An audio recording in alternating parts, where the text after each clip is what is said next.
नमस्कार, स्वागत है आपका हमारे विशेष कार्यक्रम राजवाड़ा से रेसिडेंसी में। मेरे साथ मौजूद है वरिष्ठ पत्रकार अरविंद तिवारी जी। अरविंद जी, स्वागत है आपका।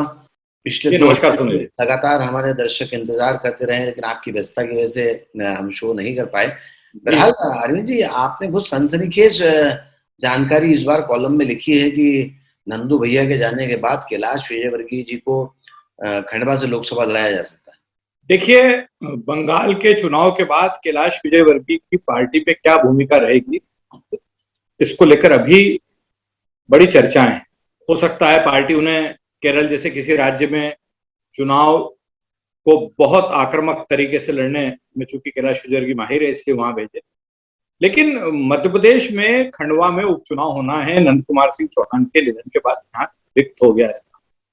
मैं आपको ध्यान दिलाना चाहूंगा कि 2014 में जब नंद कुमार सिंह चौहान लोकसभा चुनाव का मौका था और नंद कुमार सिंह चौहान की उम्मीदवारी को लेकर चर्चा चली थी, तब भारतीय जनता पार्टी का एक वर्ग और जिसमें खासकर अर्चना चिटनिस जिसकी अगुवाई कर रही थी, उसने बड़ा कड़ा विरोध किया नंद कुमार सिंह चौहान की उम्मीदवारी। और नंद एक स्थिति ऐसी लग रही थी कि शायद नंद कुमार सिंह चौहान को पार्टी टिकट न दे। लेकिन तब कैलाश विजयवर्गीय वहां गए, उन्होंने कार्यकर्ताओं को समझाया, उनकी जिन मुद्दों पर नंद कुमार सिंह चौहान से नाराजगी थी उसे दूर करवाई, अर्चना चिटनिस को समझा और अंततः नंद कुमार सिंह चौहान वहां से चुनाव लड़े और जीत।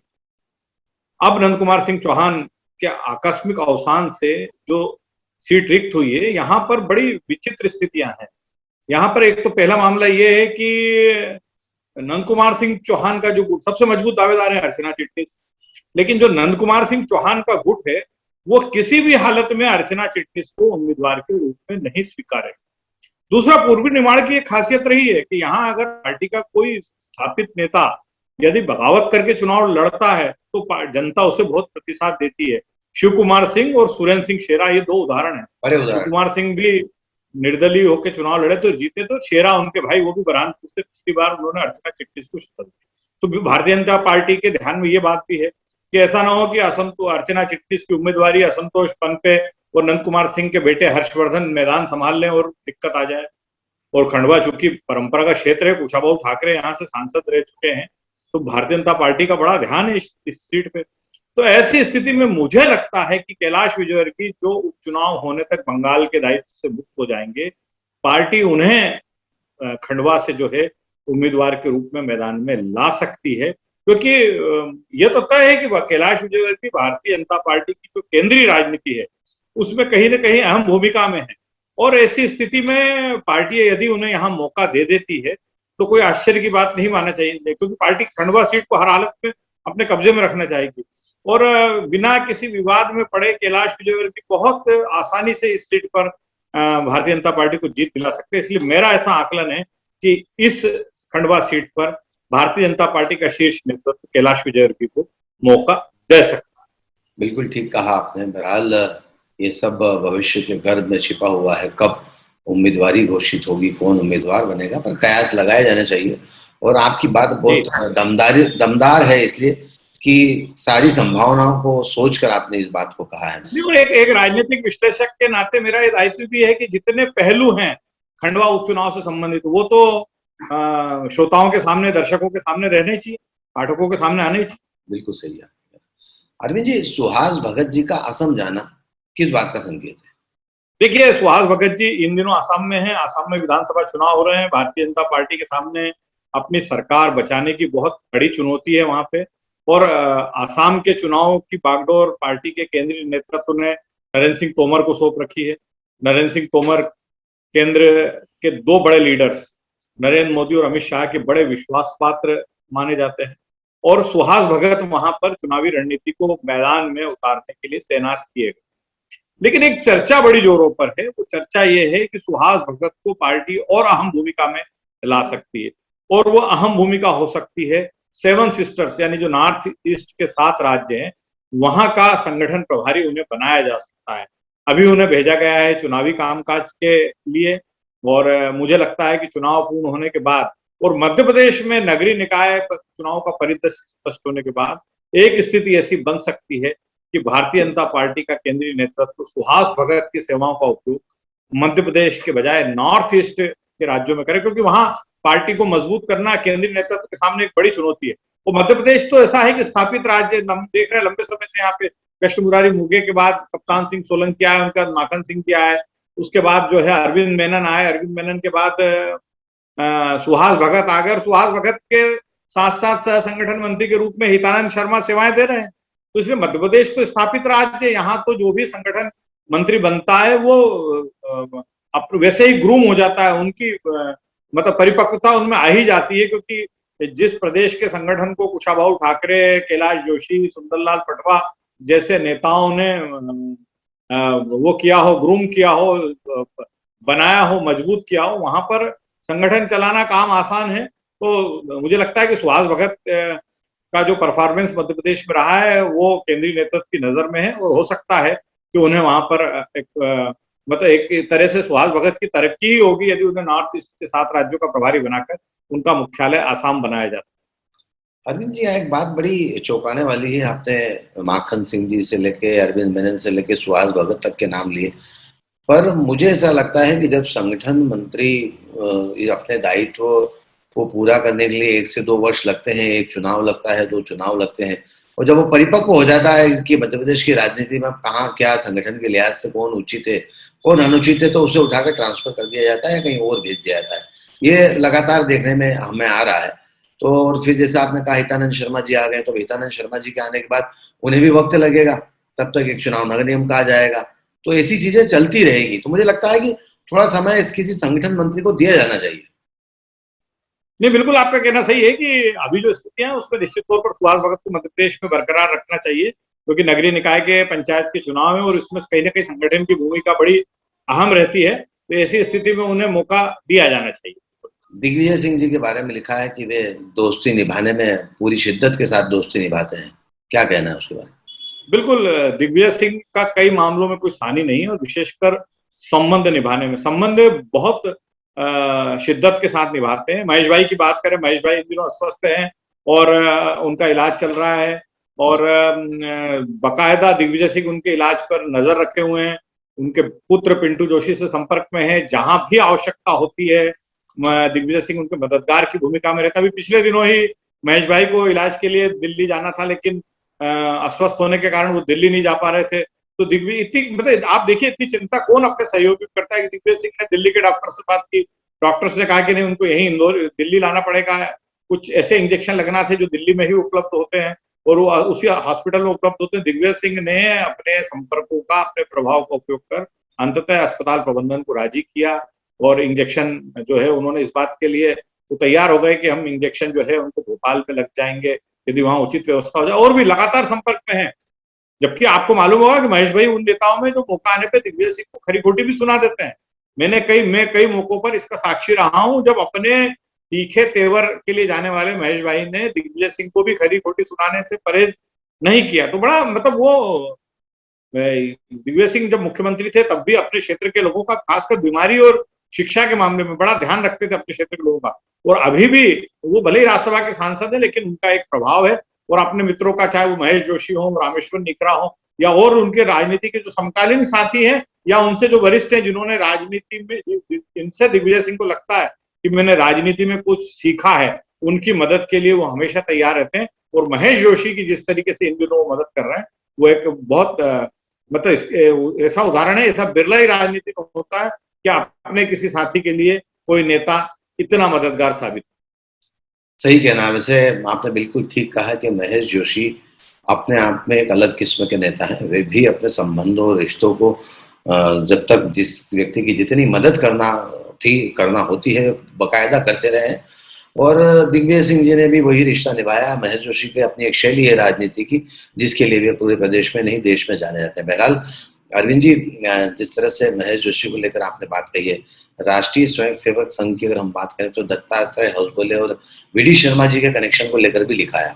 देखिए, दत्तात्रेय होसबोले राष्ट्रीय स्वयंसेवक संघ में अब नंबर 2 की भूमिका में आ गए हैं, और उनका नंबर 2 की भूमिका में आना वीडी शर्मा के लिए बहुत फायदेमंद होगा। क्योंकि मैं याद दिलाना चाहूंगा कि जब दत्तात्रेय होसबोले 95 से 2003 के दौर में, जब दत्तात्रेय होसबोले विद्यार्थी परिषद के राष्ट्रीय संगठन मंत्री थे, तब वीडी शर्मा विद्यार्थी परिषद के मध्य प्रदेश के संगठन मंत्री थे। और स्वाभाविक है कि उस दौर में जो दोनों के संबंध थे, जिस तारतम्यता के साथ काम करते थे, बहुत अच्छा इनका गठजोड़ था, बहुत अच्छा काम उस दौर में विद्यार्थी परिषद ने किया। और वीडी शर्मा को उसी दौर में मध्य प्रदेश की राजनीति में एक नई पहचान मिली थी। मूलतः संघ के व्यक्ति थे, विद्यार्थी परिषद का काम सौंपा बहुत अच्छे से निभाया। अब जब दत्तात्रेय होसबोले राष्ट्रीय स्वयंसेवक संघ के सर कार्यवाह हो गए हैं, ऐसी स्थिति में वीडी शर्मा को बहुत फायदा मिलना है, क्योंकि देखिए आप एक तो जनरेशन गैप का भी वो रहता है। अब दोनों एक ही करीब करीब ये माना जाए दोनों एक साथ काम कर चुके हैं। जनरेशन मतलब उम्र में भी कोई मुझे लगता नहीं कि कोई बहुत ज्यादा अंतर दोनों का है, और एक अच्छी तारतम्यता है, तो निश्चित तौर पर वीडी शर्मा को फायदा मिलेगा। और वीडी शर्मा जो मध्य प्रदेश में प्रदेश अध्यक्ष बनने के बाद लगातार राजनीति में सक्रिय हैं, लगातार भारतीय जनता पार्टी में अपने पांव मजबूत कर रहे हैं, और जिस शैली में वो काम कर रहे हैं उसकी बड़ी चर्चा है। तो ऐसी स्थिति में जब दत्तात्रेय होसबोले जिन्हें दत्ता जी के नाम से जाना जाता है, यदि उनके मददगार की भूमिका में आ गए और उनसे अच्छा उन्हें सपोर्ट मिला, तो निश्चित तौर पर इससे वीडी शर्मा का कद बढ़ना, और वीडी शर्मा का जो बढ़ता कद है वो मध्य प्रदेश के भारतीय जनता पार्टी के कई नेताओं के लिए ईर्ष्या का कारण भी बन सकता है। सही बात है, ईर्ष्या का कारण बन सकता है। वीडी शर्मा की अपनी एक अलग कार्यशैली है और वे नए तरीके से राजनीति कर रहे हैं, संगठन में युवाओं को प्राथमिकता दे रहे हैं, तमाम सारी खूबियां उनके साथ है और संगठन से लंबे समय से विद्यार्थी परिषद के समय से जुड़े हुए हैं। बहरहाल अरविंद जी, इस समय जो देखा जा रहा है कि पुलिस अधिकारी और कबाड़ी के रिश्तों को लेकर भी आपने लिखा है। देखिए, आपको ध्यान हो तो कुछ दिनों पहले एक ऑडियो वायरल हुआ था, जिसमें जबलपुर का एक सलीम कबाड़ी है, वो शहडोल रेंज के एडीजी जी जनार्दन से जिस शैली में बात कर रहा था, उसने सबको चौंका दिया था कि आखिर एक कबाड़ी की इतनी हिम्मत कैसे हो गई कि वो एक एडीजी रैंक के अधिकारी से इस स्तर पर बात कर। और यही जो नया ताजा घटनाक्रम है वो भी मुझे लगता है कि इसी कबाड़ी से जुड़ा हुआ है। दरअसल अनूपपुर जिले में कोलफील्ड कंपनियों का बड़ी मतलब बहुत कबाड़ पड़ा हुआ, क्योंकि बहुत बड़ा काम है कोलफील्ड कंपनियों का, और खासकर नॉर्दर्न कोलफील्ड का जो है बड़ा काम अनूपपुर और उसके आसपास है। और वहां पर कबाड़ियों के जो कबाड़ चोर जो रहते हैं, इनके बड़े बड़े गिरोह सक्रिय। पिछले दिनों अनूपपुर क्षेत्र में एक गिरोह के 30-35 लोगों ने जब वो कबाड़ चुराने गए थे तो पुलिस ने वहां पे छापा मार दिया। हालांकि पुलिस में कम संख्या में लोग थे तो वो असरकारक कार्रवाई नहीं कर पाए, लेकिन 2-3 लोगों को उन्होंने पकड़ लिया। मतलब चौंकाने वाली जो इसमें बात यह है कि एडीजी स्तर के अधिकारी एडीजी जी जनार्दन का दबाव, थाना प्रभारी घायल हो गए, 3 आरक्षक घायल हो गए, लेकिन एडीजी जी जनार्दन का दबाव इस बात के लिए था कि इस मामले की कायमी में कहीं भी हमला शब्द ना। पहली बात तो उसने सबको चौंका कि ऐसा क्यों। दूसरा ये कि केवल 4 लोगों के खिलाफ कायमी इस मामले में हो पाई, जो 25 लोग हमलावर की भूमिका में थे, उनमें से 4 अज्ञात लोगों के खिलाफ केवल कायमी हो पाई। तो बड़ा चौंकाया हुआ है इस पूरे घटनाक्रम में कि आखिर अपने मातहतों की मदद करने के बजाय एडीजी जी जनार्दन ने जो हमलावर थे उनके प्रति इतनी सहानुभूति क्यों दर्शाई। और चर्चा यह भी है कि इसलिए सहानुभूति दर्शाई गई कि इन लोगों का संबंध उसी जबलपुर के सलीम कबाड़ी से है, जिसने एक बार अपनी गाड़ी पकड़े जाने पर जी जनार्दन को के साथ बहुत ही हल्के शब्दों में बात की। अरविंद जी, नगरीय निकाय चुनाव जो है वो आगे बढ़ गए हैं, उसको लेकर भी आपने लिखा है। तमाम दावेदारों को लेकर वो अलग अलग जगह सक्रिय हो गए हैं। देखिए, नगरीय निकाय चुनाव हाईकोर्ट की ग्वालियर और इंदौर बेंच के 2 अलग अलग आदेशों के बाद है। नगरीय निकाय चुनाव आगे बढ़ना तय है, और यही कारण है कि जिन लोगों को चुनाव लड़ना था या जिन्हें चुनाव लड़वाना था, उनमें से ज्यादातर अब बंगाल और आसाम में जो विधानसभा चुनाव है वहां पर मोर्चा संभाल चुके हैं। और अटकलें ये लगाई जा रही हैं कि अब चुनाव जो स्थगित होंगे वो अक्टूबर नवंबर में या सितंबर अक्टूबर में होंगे। लेकिन मेरी ऐसी जानकारी है कि जैसे ही पश्चिम बंगाल में विधानसभा चुनाव का अंतिम दौर समाप्त होगा, मध्य प्रदेश में नगरीय निकाय चुनाव की अधिसूचना जारी हो जाएगी। सरकार बहुत डिले नहीं करना चाहती है इन चुनाव को, और भारतीय जनता पार्टी के नेता भी इसको ज्यादा डिले करने के पक्ष में नहीं है। तो इसलिए अटकलें भले ही सितंबर अक्टूबर नवंबर तक चुनाव के जाने की लगाई जा रही हो, लेकिन मेरा ऐसा मानना है कि जैसे ही बंगाल के चुनाव अंतिम दौर में आएंगे, मध्य प्रदेश में नगरीय निकाय चुनाव को लेकर जो है अधिसूचना जारी हो सकती है, ऐसा मेरा आकलन। डीएवीवी के प्रोफेसर अखिलेश कुमार सिंह के कुलपति बनाए जाने की कहानी भी लिखी है, वे क्या है? देखिए, अखिलेश कुमार सिंह बहुत आला दर्जे के शिक्षाविद हैं और इंदौर के देवी अहिल्या विश्वविद्यालय के ईएमआरसी में डायरेक्टर रहते हुए उन्होंने उससे एक नई ऊंचाई दी। जिस दौर में वो यहाँ डायरेक्टर थे तब प्रोफेसर डीपी सिंह देवी अहिल्या विश्वविद्यालय के कुलपति थे और देवी अहिल्या विश्वविद्यालय में रहते हुए डीपी सिंह के जो संबंध अखिलेश कुमार सिंह से बने वो अब मुझे लगता है कि उनके लिए फायदे का सौदा साबित हुए। इन दिनों डीपी सिंह विश्वविद्यालय अनुदान आयोग के अध्यक्ष हैं और किसी भी विश्वविद्यालय का कुलपति चुनने में यूजीसी की बड़ी अहम भूमिका रहती है। एक नॉमिनी रहता है यूजीसी का असल में जो बड़ी अहम भूमिका निभाता है। तो इलाहाबाद के प्रोफेसर राजेंद्र सिंह विश्वविद्यालय, इलाहाबाद में असल में दो यूनिवर्सिटी है, एक प्रयागराज विश्वविद्यालय जो सेंट्रल यूनिवर्सिटी के रूप में है और दूसरा प्रोफेसर राजेंद्र सिंह विश्वविद्यालय जो कि आरएसएस के सरसंघ चालक रहे रज्जू बाबू की स्मृति में, रज्जू भैया की स्मृति में स्थापित किया गया। वहां पर जब कुलपति पद के चयन का मामला आया और उस पर प्रोफेसर अखिलेश सिंह की दावेदारी आई तो विश्वविद्यालय अनुदान आयोग के अध्यक्ष की चूंकि भूमिका बड़ी अहम होती है, उनका एक नॉमिनी वहां रहता है तो उसका फायदा अखिलेश सिंह को मिला और वो प्रयागराज अपने प्रोफेसर राजेंद्र सिंह विश्वविद्यालय के कुलपति हो गए। इंदौर के लिए बड़े गर्व की बात है, इंदौर के कई शिक्षाविद देश के अलग अलग विश्वविद्यालयों में कुलपति की भूमिका में रहे हैं, तो इंदौर के लिए बड़ी गर्व की बात है कि प्रोफेसर अखिलेश कुमार सिंह जो है वो प्रयागराज में डॉक्टर राजेंद्र सिंह विश्वविद्यालय के कुलपति बने। पर मेरा कहने का तात्पर्य है कि जो संबंध रहते हैं वो कहीं ना कहीं काम आते हैं और विशेषकर डॉक्टर डीपी सिंह से जिन लोगों के संबंध है, जैसे प्रोफेसर रजनीश जैन को उन्होंने विश्वविद्यालय अनुदान आयोग में सचिव की भूमिका में रख रखा है। अलग अलग भूमिका के लिए उन्होंने अपने साथियों को जो उनके साथ पहले काम कर चुके हैं उनको मौका दिया।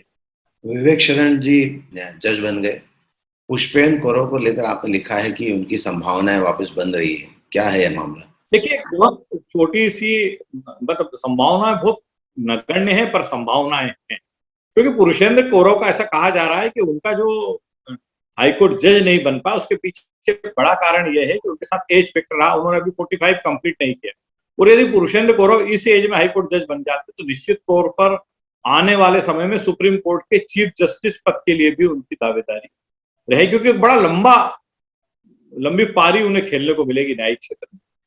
तो चूंकि और कोई प्रतिकूल टिप्पणी यदि उनके नाम पर होती तो फिर उनका हाईकोर्ट जज बनना संभव नहीं था, लेकिन ऐसी अंदर खाने की चर्चा है कि चूंकि उम्र के कारण यह स्थिति बनी है, ऐसी स्थिति में पुरुषेंद्र कौरव को हाईकोर्ट जज के लिए मौका मिल सकता है। अभी सुप्रीम कोर्ट कॉलेजियम की सिफारिशें विधि मंत्रालय के पास आएगी, वहां से राष्ट्रपति के पास आएगी, तो इस दौर में हो सकता है कि एक संभावना बन रही है कि पुरुषेंद्र कौरव को मौका मिल जाए हाईकोर्ट जज पद के। डीजीपी विवेक जौहरी साहब के बारे में आपने लिखा है कि वे बदले बदले से नजर आ रहे हैं, क्या कारण? देखिए, डीजीपी विवेक जौहरी बहुत हाई प्रोफाइल अधिकारी हैं और जो व्यक्ति एक बार बीएसएफ जैसे बड़े पैरामिलिट्री फोर्स का डीजी रह ले, उसके लिए मध्य प्रदेश का डीजी पद मतलब कोई बहुत मायने नहीं रखता, पर चूंकि एक स्टेट का डीजी बनना भी अपने करियर में हर अधिकारी का ड्रीम रहता है, इसलिए मध्य प्रदेश सरकार के प्रस्ताव पर डीजी बनने को तैयार हो।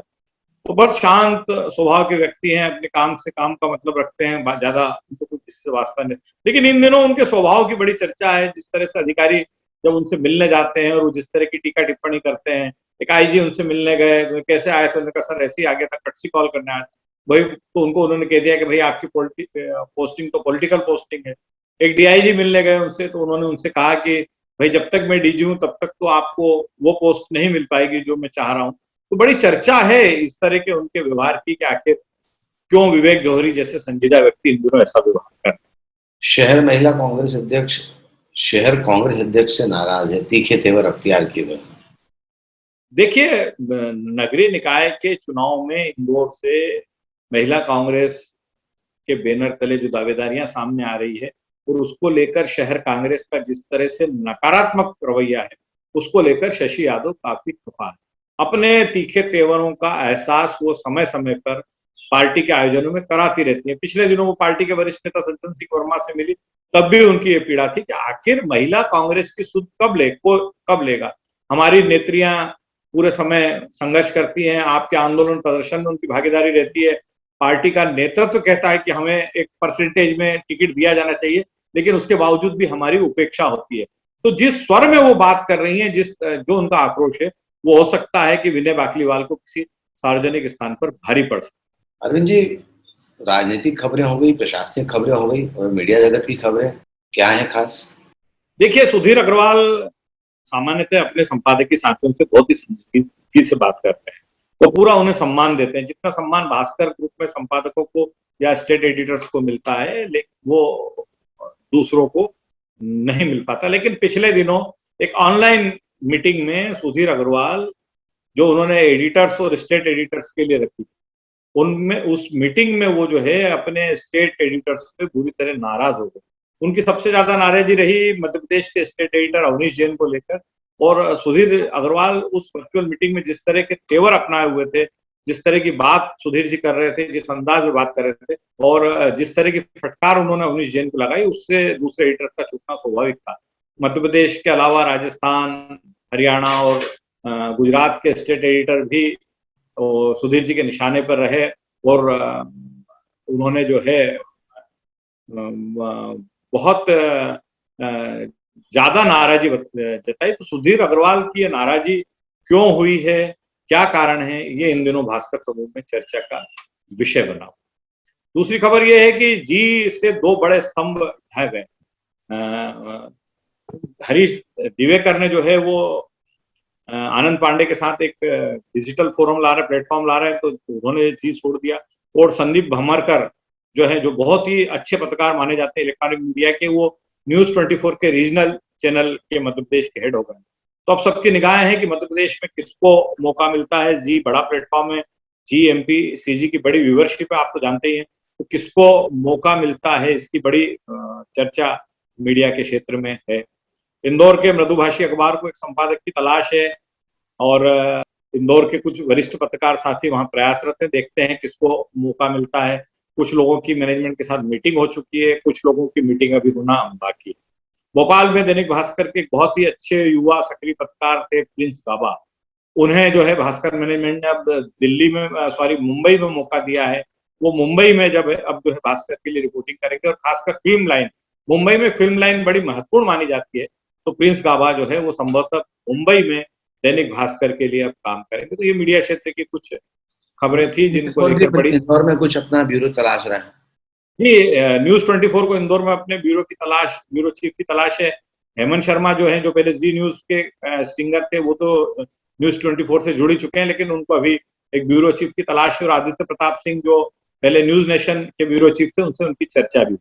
तो ये थी तमाम सारी खबरें जिन पर वरिष्ठ पत्रकार अरविंद तिवारी जी आपको जानकारी दे रहे थे, खबरों के अंदर की खबर बता रहे थे, वो चाहे राजनीतिक क्षेत्र की हो, प्रशासनिक क्षेत्र की हो या मीडिया जगत की हो।